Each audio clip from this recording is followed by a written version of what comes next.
Conosco, vou pedir para Joãozinho. Pastor Luiz Hermínio é ali do Mevan, em Itajaí, no Sul. Nós temos uma grande representação do Sul. Estamos muito felizes de ver o Nordeste quente no Senhor, o Sul fortalecido, avivado no Espírito Santo, o Centro-Oeste, o Norte, região Sudeste, vendo o Brasil sendo incendiado pelo poder do Senhor. Estenda suas mãos para cá e vamos orar. Pai, aqui está o teu filho. Ele é teu filho, Senhor. Ele é instrumento nas tuas mãos. Ele é teu servo. Ele foi um dia conquistado pelo teu amor. Ele foi lavado no sangue do Cordeiro. Ele foi cheio do teu Espírito e o Senhor lhe colocou uma espada nas mãos. O Senhor lhe colocou uma mensagem nos lábios. O Senhor lhe deu uma missão, uma tarefa a cumprir. Ó Espírito, ele precisa totalmente de ti. E nós o colocamos mergulhado agora em ti, Senhor, para que do teu trono, do teu coração, flua a tua palavra para alimentar os nossos corações. Fala-nos, ó doce Espírito de Deus, usa teu servo. Fala-nos, Senhor, em nome de Jesus. Amém. Glória a Deus, bom dia a todos, a paz do Senhor. Quantos estão apaixonados por Jesus? Então faz uma carinha de crente apaixonado por Jesus. Aleluia. Para a pessoa que está do seu lado, fala para ela: Jesus vai te pegar nessa manhã, meu irmão. Não adianta resistir. Diga para ele: não adianta resistir, meu irmão. Aleluia. Graças a Deus. Irmãos, que reunião gloriosa. Esses dias têm sido dias de definições. Eu costumo dizer que são destinos proféticos. São dias que Deus vai alinhar o nosso coração com o dele. São dias que Deus vai trazer entendimento.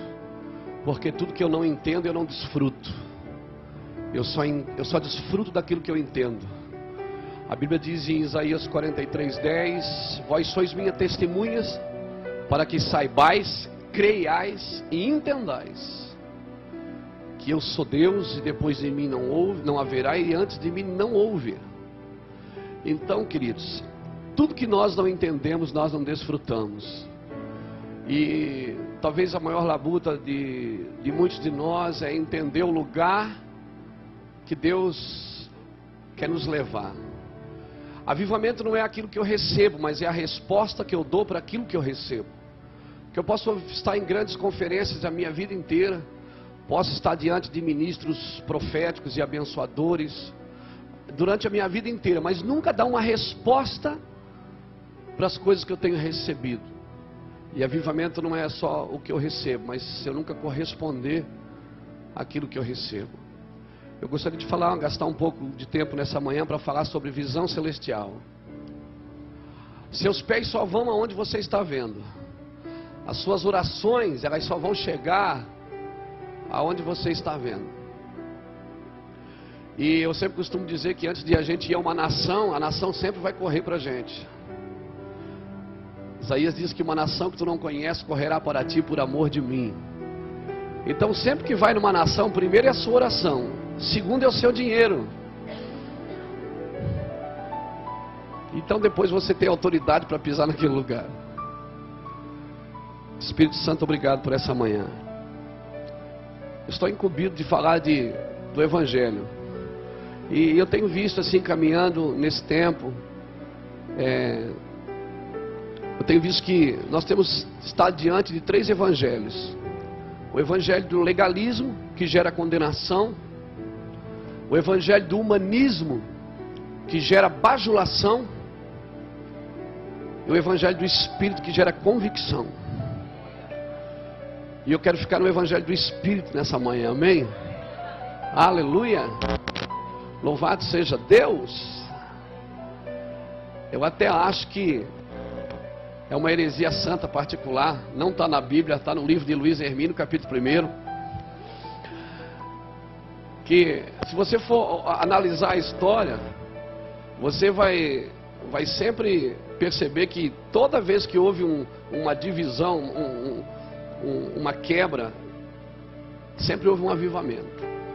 Jesus, quando pisou na terra, ele quebrou o judaísmo, ele dividiu o judaísmo. As eras se dividiram, antes e depois dele. Depois veio Martim Lutero e dividiu o catolicismo. Aí veio os pentecostais e começaram a separar o tradicionalismo. E aí depois veio nós, que estamos dividindo o exibicionismo, amém? Aleluia! Exibição não significa impacto, querido. Na maioria das vezes você vai perceber na Bíblia que a matemática de Deus é diferente da nossa. Deus diz que o último é que é o primeiro, que o louco é que é sábio, que o pobre é que é rico, que o fraco é que é forte. Esse Deus é um chapado, não é?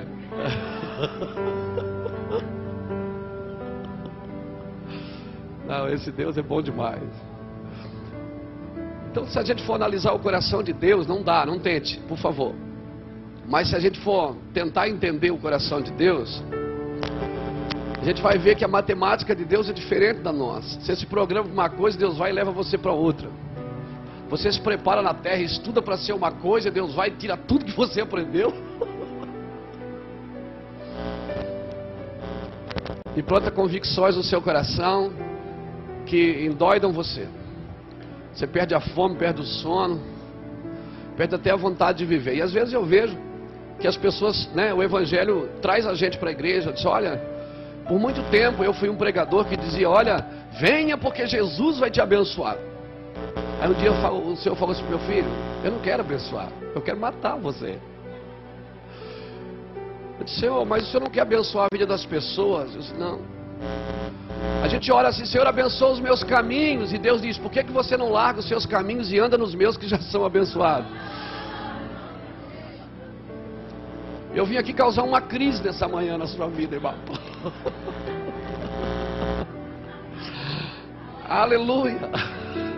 A minha oração é que saindo daqui você pregue até para bananeira, para pé de goiaba, para pé de mango. Aleluia. E nós vamos muitas vezes contrário à Bíblia sutilmente, porque nós estamos muitas vezes entrando no evangelho humanista e a gente não percebe, irmão.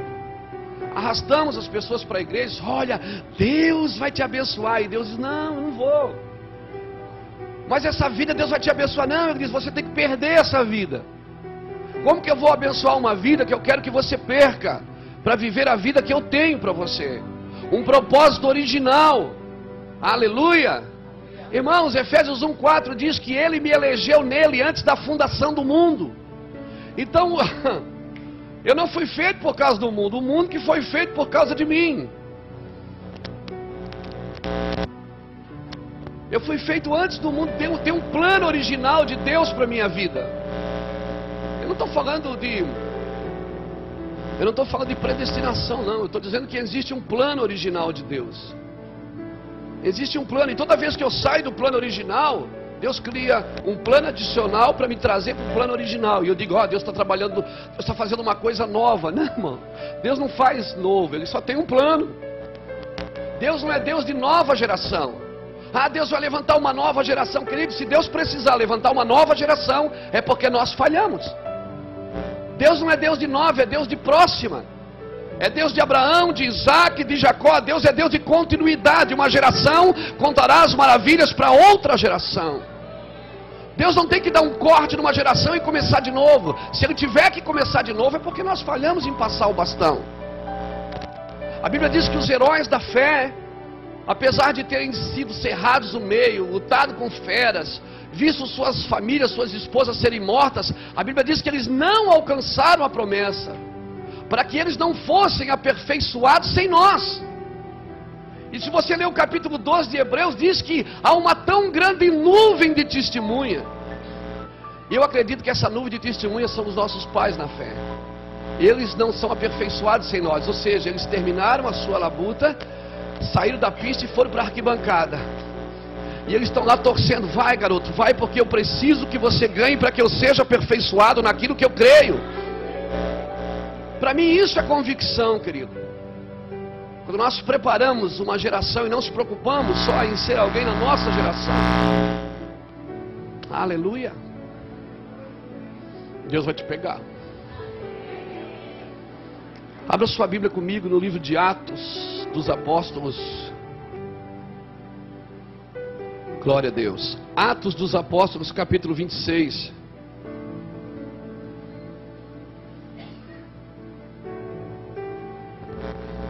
Paulo está contando aqui para o rei Agripa o porquê que ele enlouqueceu desse jeito.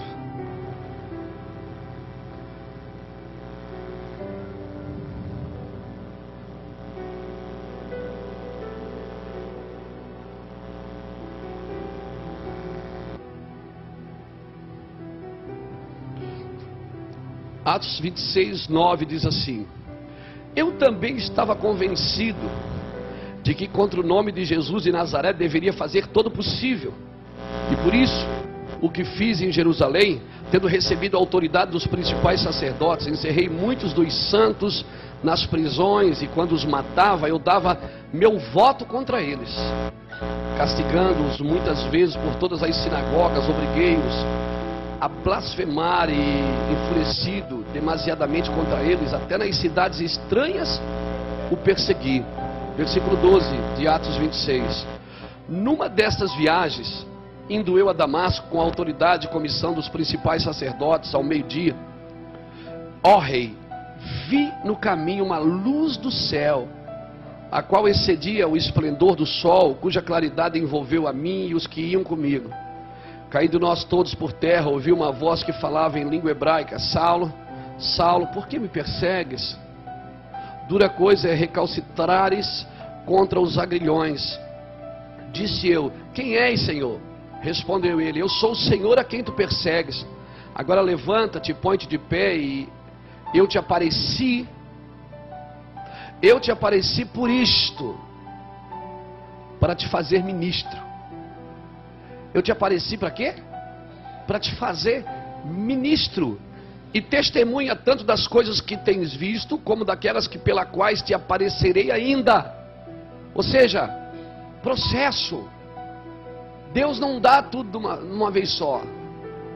Na realidade, quando ele vem de uma vez só, mas ele vai clareando o processo. Primeiro a erva, depois a espiga, depois o grão cheio na espiga.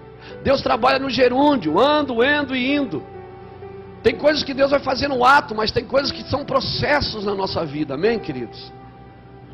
À medida que nós vamos tendo entendimento, as coisas vão clareando na nossa mente, e nós vamos desfrutando, e vamos ficando mais convictos. Vamos para frente. Versículo 16: agora levanta-te, põe-te de pé, eu te apareci por isto, para te fazer ministro e testemunha tanto das coisas que tens visto, como daquelas que te aparecerei ainda. Eu te livrarei deste povo e dos gentios, a quem agora te envio, para lhes abrir os olhos das trevas e os converteres à luz, e do poder de Satanás a Deus, a fim de que recebam remissão dos pecados e herança entre aqueles que são santificados pela fé em mim. Pelo que, ó rei Agripa, eu não fui desobediente à visão celestial. Pelo que eu não fui desobediente à visão celestial. A pergunta é, irmão, o que você está vendo? O que você espera da igreja? Às vezes a gente acha que Jesus vai vir buscar o que sobrou da igreja, vai juntar os cacos no chão, vai trazer um balde ou um cesto e vai começar a juntar os cacos no chão. Não, querido, Jesus não vem buscar o resto da igreja. Ele vem, a Bíblia diz que ele vem buscar uma noiva santa, imaculada. Se Apocalipse tivesse terminado no capítulo 3, eu entenderia que não tinha jeito para a gente.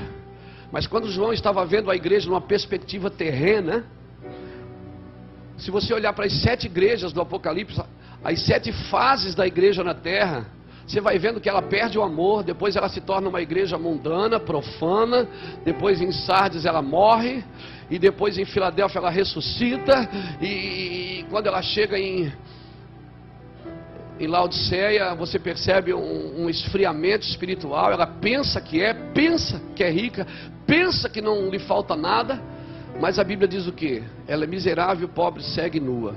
Irmãos, e esse talvez seja o maior problema das nossas igrejas, do nosso evangelho nesse tempo.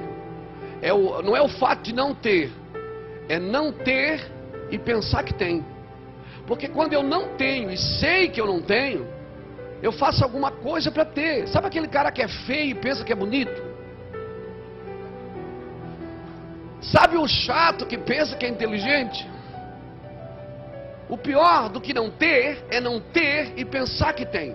Porque quando eu não tenho e sei e reconheço que não tenho, eu faço alguma coisa para ter. Agora, quando eu não tenho e penso que eu tenho, eu não tenho nenhuma atitude de mudança. E talvez seja esse o problema das igrejas dos nossos dias. Só que Apocalipse não termina no capítulo 3. No capítulo 3, se você ler até o capítulo 3, você vai ficar meio frustrado com a igreja. Mas no capítulo 4, João começa assim: depois destas coisas, eu olhei para o céu e vi que havia uma porta aberta, e uma voz que me dizia: sobe para aqui, e eu te mostrarei o que vai acontecer. Ou seja, João estava olhando a igreja numa perspectiva da terra. Recebeu uma visão, recebeu uma revelação, mas não estava olhando para ela com os olhos de Deus. E quando ele chama João para cima: agora, João, você vai ver a igreja como eu estou vendo. Irmão, tenha esperança na igreja. Se você perder a esperança na igreja, você vai perder a vontade de orar, de chorar por ela, a paixão por ela. E esse evangelho de convicção, irmão, convicção são coisas que ninguém tira de você. Amém? Deus, eu acredito que Ele vai fazer coisas extraordinárias através da sua vida. A sua vida vai tocar a vida dos outros, mas quando ela não for mais sua. Porque esse é o propósito de Deus. Eu tenho aprendido que Deus só dá as coisas para a gente depois que elas não têm mais valor. Você pede, pede, pede, daí não vem, você para de pedir, aí vem.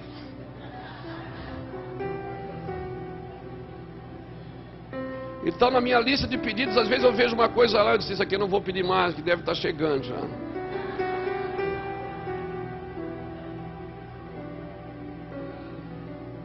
Então, querida, esse é um tempo de a gente ter entendimento. Houve um tempo que a gente bateu na rocha. Eu me lembro quando eu comecei a pregar o evangelho, era 3 gritos para cá, 3 gritos para lá, e dava glória a Deus, e acontecia. Batia na rocha, saía água, dava certo. Mas à medida que nós vamos crescendo, você não precisa mais bater na rocha. Nós não precisamos mais crucificar Jesus de novo. Irmão, teve um tempo que as coisinhas ungidas a gente levava para casa, era bom. A gente achava que se a gente tomasse um copo d'água ungido, Deus fazia obra, e faz mesmo, porque é pela fé. Mas hoje não dá mais para botar um copo d'água em cima da TV, até porque era de plasma, não tem mais como. Mas graças a Deus. Mas foi um tempo bom, não foi? Não foi um tempo bom que a gente andava assim com a cabeça procurando alguém para botar a mão na cabeça da gente? Tinha crente que já tinha marca de uma mão certinha na cabeça dele. Ele já vinha falar com a gente assim, ó. E a gente corria. De onde é que vem o avivamento? Ah, vem do Canadá, vamos para lá, glória a Deus. E agora está na Colômbia.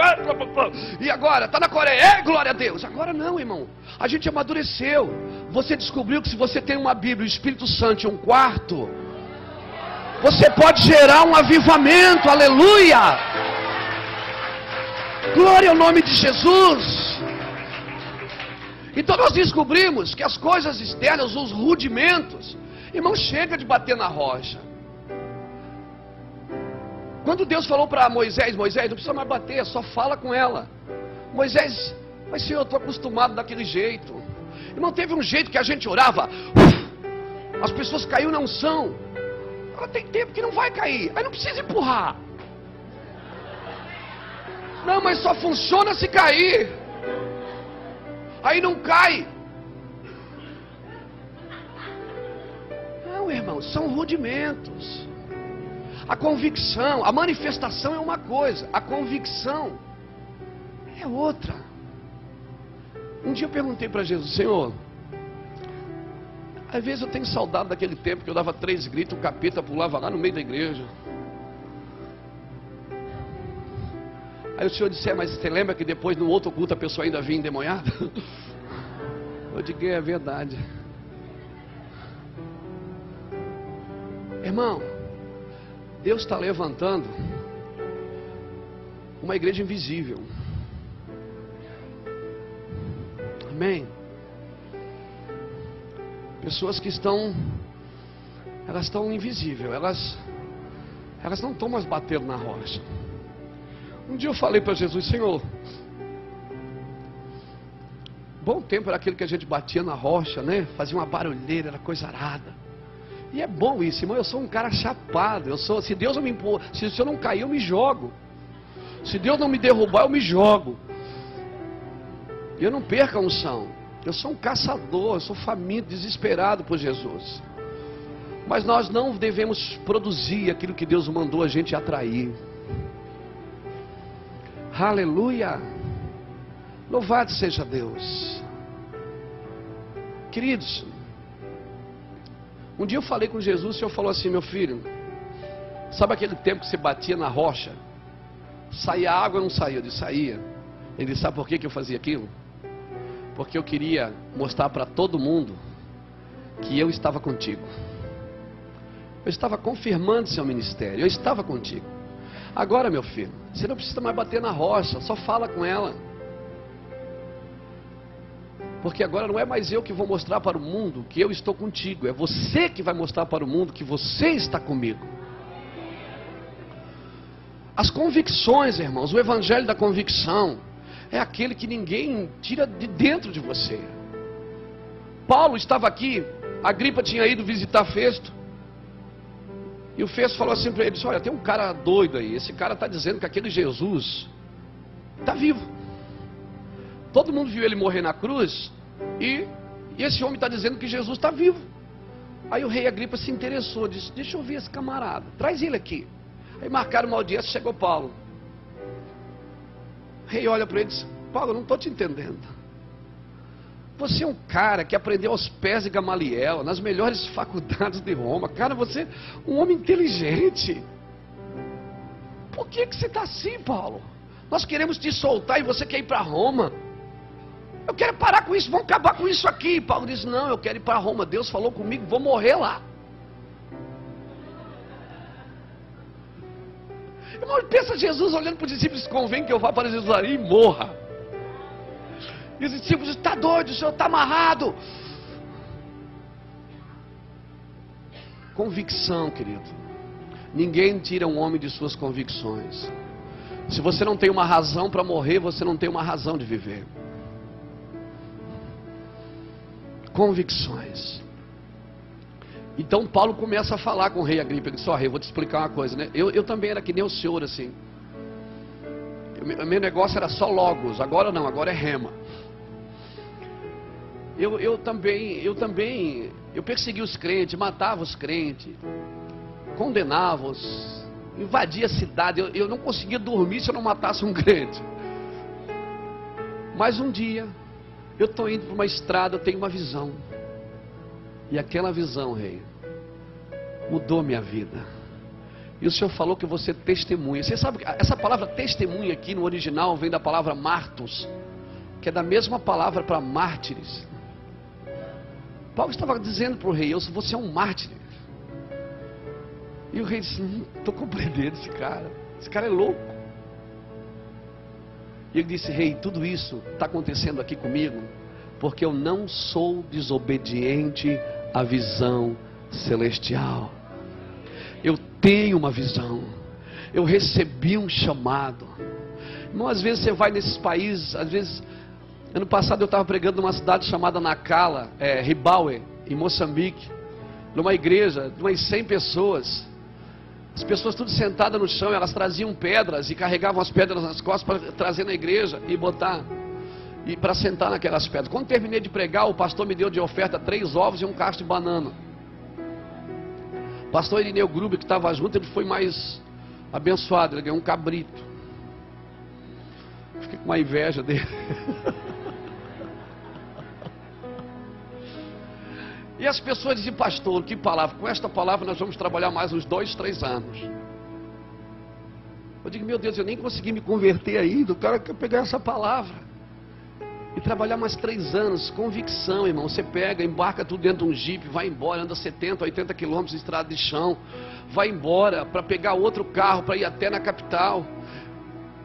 E aquelas pessoas estão lá, convicção, e você diz para ele, cara, você tem que ir mais para um centro, você tem que ir mais para a capital. E ele diz, não, Deus me chamou aqui, é nesse buraco aqui que Deus me colocou, aleluia, o cara está feliz.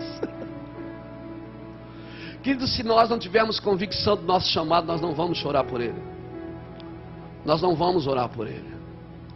Eu acredito que Deus está alinhando o nosso coração com o dele. Deus está trazendo uma geração de destino profético. Uma geração que vai dar destino profético para a sua geração. Eu costumo dizer que todas as nossas decisões, elas são baseadas em nossas prioridades. Tem 2 dias na sua vida que você não pode mudar. É o dia de ontem e o dia de amanhã. Mas o que você fazer hoje, as decisões que você toma hoje vai afetar o seu destino para sempre, meu irmão. Para sempre. Um dia eu estava numa reunião de líderes. Eu era recém-convertido. Eu sou a 4ª geração de crentes numa família. Meus bisavós eram presbiterianos. Meu bisavô foi assassinado. Foi um dos primeiros presbiterianos a se converterem na cidade de Camboriú. Meu avô foi professor de escola dominical. Meu pai se desviou. Quando eu tinha 13 anos, um irmão de 10 e o outro de 4. Meu pai foi embora e nós fomos criados com a minha mãe. Saímos da igreja e voltamos agora, faz 15 anos que o Senhor me resgatou e endoidou minha cabeça. E eu louvo a Deus por isso, sedou os nossos sentidos. Mas eu me lembro, querido, que muitas vezes, andando no mundo, longe dos caminhos do Senhor, às vezes bêbado, às vezes drogado, eu cantava ainda na igreja. Ficava sentado usando droga e cantando glória para sempre ao Cordeiro de Deus. Todo mundo me olhava assim, tá doido? Eu acredito que Satanás ele tomava a mente, tomava o entendimento, mas o espírito, havia um selo. Havia um selo no espírito, querido. Então, para mim, se tem alguém que me chama a atenção na palavra de Deus, claro, Jesus é minha referência, mas esse homem chamado Paulo, irmão, que homem louco, que homem convicto, um homem que tinha convicções. Um dia questionaram o apostolado dele, esse cara não é apóstolo, quem ele pensa que é? E se você ler 2 Coríntios capítulo 11, você vai ver Paulo dando uma explicação do seu apostolado. Quando ele é questionado na legitimidade do seu chamado, alguém diz, Paulo não é apóstolo. Paulo fez uma lista de coisas ruins. Ele disse, 3 naufrágios, açoites, lutei com feras, passei luta, passei dificuldade. E ele começa a falar, falsos irmãos, né? Irmãos que me perseguiram. E eu fico pensando, Paulo não mostrou o que ele fez. Quando as pessoas vieram questionar se ele era um apóstolo ou não, se ele era um homem de Deus ou não, ele não disse, olha, eu construí aquilo, esse ministério foi eu que abri, isso aqui foi eu que fiz, aquilo lá foi eu que fiz. Ele não falou nada disso. Quando ele foi questionado na legitimidade do seu chamado, ele não mostrou as medalhas, ele mostrou as cicatrizes. Ele mostrou as cicatrizes. Ele não mostrou o que ele fez, ele mostrou por onde ele passou e ele venceu. Sabe o que ele estava dizendo com isso? Ele estava dizendo o seguinte: você acha que eu suportaria? Se eu não tivesse um chamado, você acha que eu suportaria tudo isso? Você acha que eu suportaria viver tudo isso?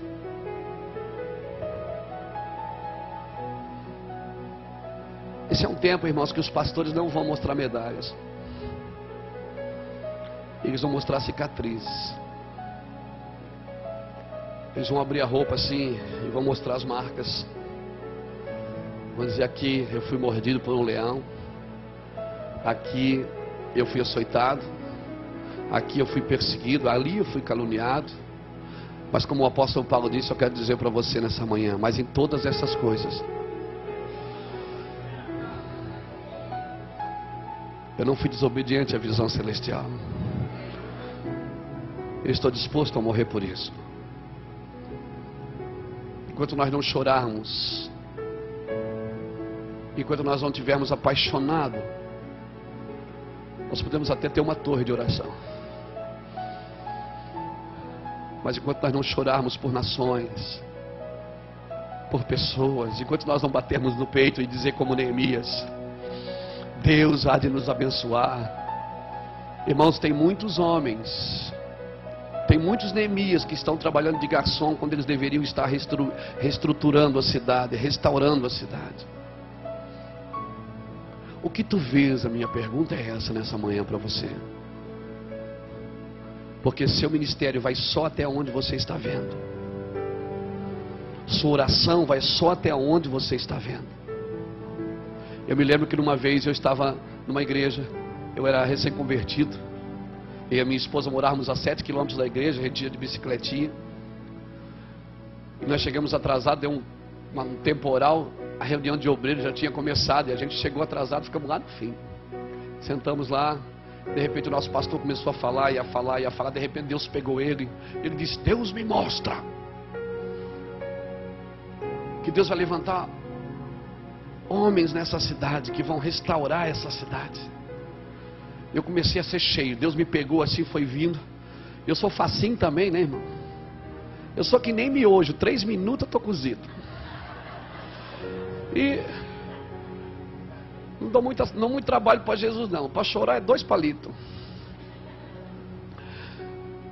E aí aquele pastor começou a falar e dizer: Deus vai levantar homens aqui, Deus vai fazer isso, Deus vai fazer aquilo. O que foi me tomando? Eu dei um grito lá atrás, chutei minha cadeira e disse: sou eu! Na realidade eu não disse sou eu, disse é eu! Aí eu era o último da fila. Aí os irmãos olharam para trás, assustado. O pastor começou a apontar para mim e dizer: então seja assim, meu filho, que assim seja. Eu já vi uns irmãos dizer: está amarrado. E tinha outros que diziam: o sangue de Jesus tem poder, aleluia, repreende, Senhor, repreende. E eu lá: é eu esse cara. Querido, ninguém vai acreditar como você.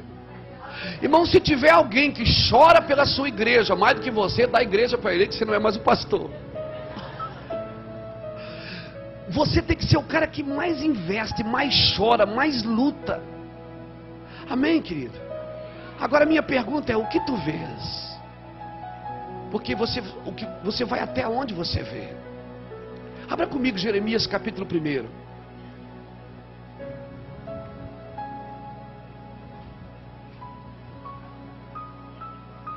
Aleluia. Glória ao nome de Jesus. Eu tenho aprendido que Deus não te abençoa quando Ele dá, Ele te abençoa quando Ele tira. Toda árvore que meu pai não plantou será arrancada. Pastor, mas eu já dou fruto. Então Ele vai dar só no galho, para que você dê mais fruto ainda. Mas todo encontro com Deus você vai perder alguma coisa. Mas não vou ganhar nada? Não, porque já está aí dentro. Você não vai, Deus não precisa vir, Ele já veio. Jesus me visita, e Jesus cabeção, eu moro aí, você.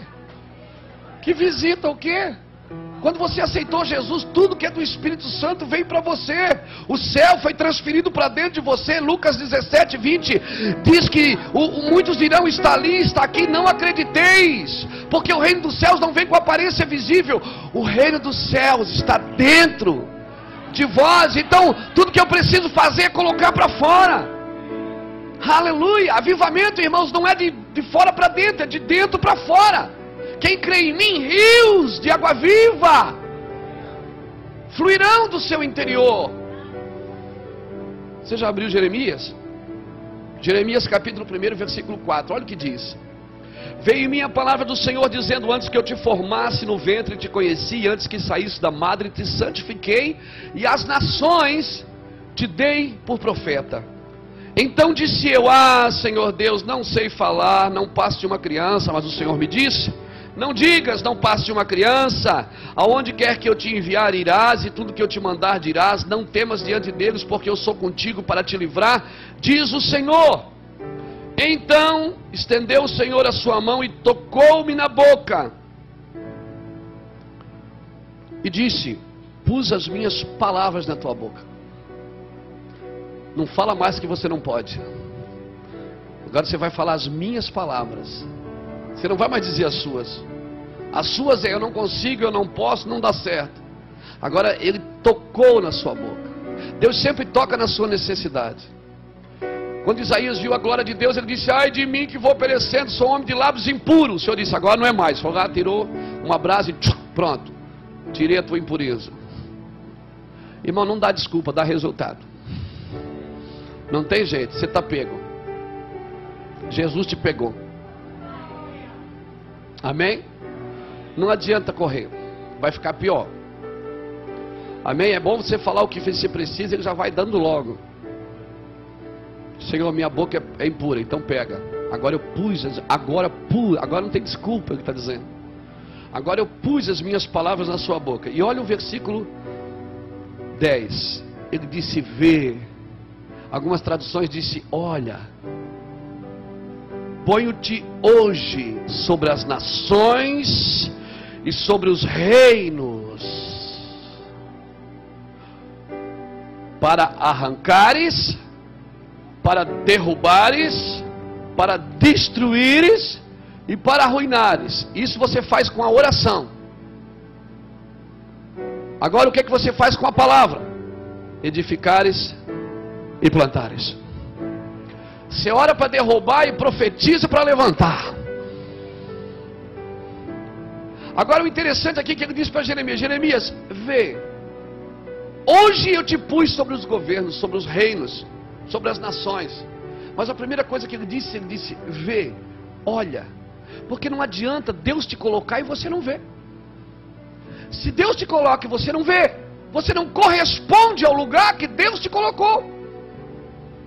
E você vai orar assim: Senhor, me abençoa. E Deus diz: não, vê o lugar que você está, responda, dê uma resposta para o lugar que você está. O problema, querido, não é Deus usar a gente, é a gente entender que Deus nos deu um lugar de honra. Aleluia. Quando eu falo de sofrimento, não pense que eu sou um kamikaze, não. Não. Eu falo de sofrimento para que a gente não perca o foco, não perca a rota. Porque se nós ainda estamos preocupados com alguma coisa, porque isso não foi entregue para Deus.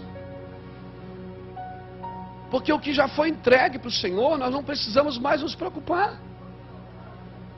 Eu me lembro de uma irmã, de uma senhora, ela não era irmã ainda, era prima. Há um tempo atrás ela foi na igreja com a foto do filho dela. O filho dela usuário de drogas, menino terrível, terrível. E ela levantava a foto assim, na hora da oração, e levantava a foto e tal. Aí um dia, chamei ela no cantinho e disse: a senhora já entregou sua vida para Jesus? Ela disse: não, mas pastor, eu já tenho a minha religião. É esse menino aqui que precisa. Eu digo: tá bom. Mas a senhora precisava confessar. Disse: não, mas Deus ama a senhora. Eu disse: Jesus ama a senhora. Ele disse: a todos nós. Eu digo: aleluia. E aí ela disse: pastor, eu tenho 3 filhos, 2 são uma bênção, mas esse aqui só me dá trabalho. Esse menino não vale nada, pastor. Isso não vale nada. Eu digo: minha irmã, eu sei que ela